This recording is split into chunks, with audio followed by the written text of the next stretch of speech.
माता पार्वती के गहने चुराने की सजा। और फिर शिव जी खुद सामने आ गए।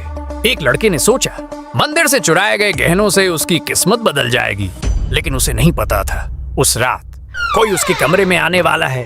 एक छोटे से गांव में एक लड़का रहता था, गरीबी से परेशान और किस्मत से नाराज। एक दिन उसकी नजर मंदिर पर पड़ी, जहां माता पार्वती की मूर्ति पर सोने के गहने चमक रहे थे। उसके मन में लालच आया, भगवान को क्या फर्क पड़ेगा। और उसी रात वो मंदिर में घुस गया और माता के सारे गहने चुरा लिए। कुछ दिनों में उसने सारे गहने बेच दिए और पैसे हाथ में आते ही उसे लगा अब मेरी जिंदगी बदल जाएगी। उस रात जब वो अपने कमरे में सो रहा था, अचानक कमरे का दरवाजा अपने आप झर्रर से खुला। खिड़की से ठंडी हवा अंदर आने लगी और दीवार पर किसी की परछाई हिलने लगी। लड़का घबरा गया, उसका दिल तेज धड़कने लगा, सांसें भारी हो गईं। अचानक उसके कान के पास किसी ने धीरे से फुसफुसाया, वापस कर दे। उसके बिस्तर के नीचे से खटखट की आवाज आने लगी। आईने में उसका चेहरा नहीं बल्कि किसी और का चेहरा दिखने लगा। अब वो पूरी तरह डर चुका था। अचानक कमरे में तेज रोशनी हुई और उसके सामने प्रकट हुए भगवान शिव। लड़का कांपने लगा, उसकी आवाज तक नहीं निकल रही थी। भगवान शिव मुस्कुराते हुए बोले, मेरे भक्त, मेरा नाम लेकर दुनिया में लोग अपनी किस्मत बदलते हैं और तू मेरे ही घर से चोरी करने लगा। लड़का गुस्से में बोला, बहुत लोग आपका नाम लेकर पाप करते हैं, उनको तो आप कुछ नहीं कहते, फिर मुझे ही सजा क्यों? भगवान शिव हल्के से मुस्कुराए, क्योंकि वो लोग मेरा नाम कपड़े की तरह ओढ़ते हैं। उनकी छोटी गलतियां मुझे माफ करनी पड़ती हैं।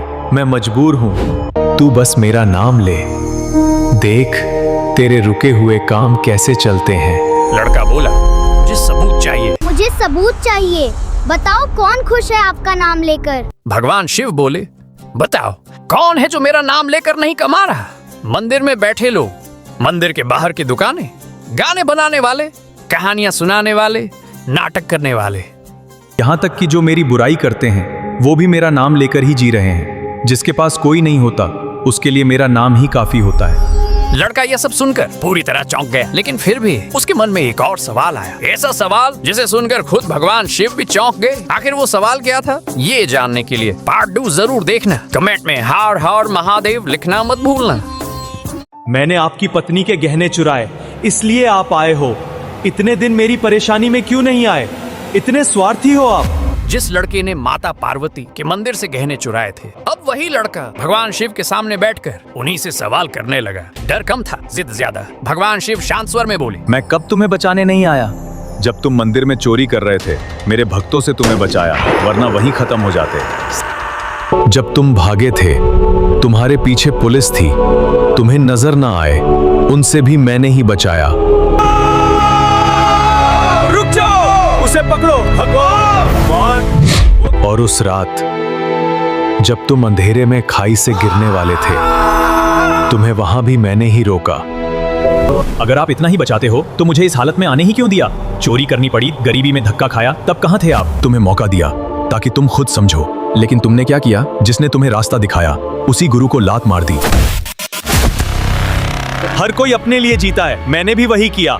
और अगर आप हर जगह हो तो उस वक्त मुझे रोका क्यों नहीं? या फिर आप बस देखने वाले हो, करने वाले नहीं? अब लड़का और भी गहरे सवाल पूछने लगा। ऐसे सवाल जो शायद किसी ने भगवान से पूछने की हिम्मत नहीं की। आखिर वो सवाल क्या थे और शिव जी क्या जवाब देंगे, ये जानने के लिए पार्ट 3 जरूर देखना। कमेंट में हर हर महादेव लिखना मत भूलना। जब भगवान शिव चोर से पूछते हैं कि उसने अपने गुरु को क्यों मारा, भगवान का भक्त भिखारी होता है।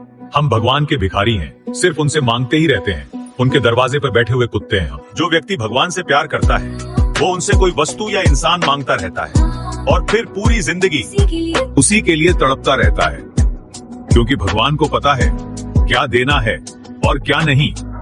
जिसको जितना मिला है वो उसी में अपने भगवान का शुक्राना करता है। और तुम जब भी तुम्हारे जीवन में कुछ अच्छा होता है तो खुद को तसल्ली देते हो कि ये तुम्हारी मेहनत है, और जब कुछ बुरा होता है तो सारी गलती भगवान पर डाल देते हो। हर पल भगवान का शुक्राना करो, छोटी छोटी बातों पर, फिर देखना भगवान भी तुम्हारी सुनेंगे। लेकिन ये अच्छी बातें चोर को अपमान जैसी लग रही थी। मैं बताऊंगा क्यों होता है।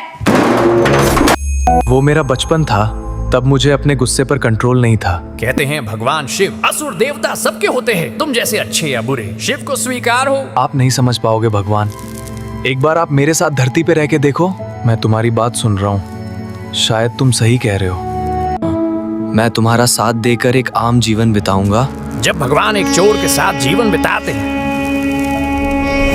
तुम भूल जाओगे मैं कौन हूँ, तुम सिर्फ मेरी शक्तियाँ याद रहेगी और मैं याद रहूंगा मैं भगवान हूँ, वो तुम भूल जाओगे। मैं समझता हूँ। कमेंट करें हर हर महादेव लिखकर देखें भाग 4 में क्या होता है।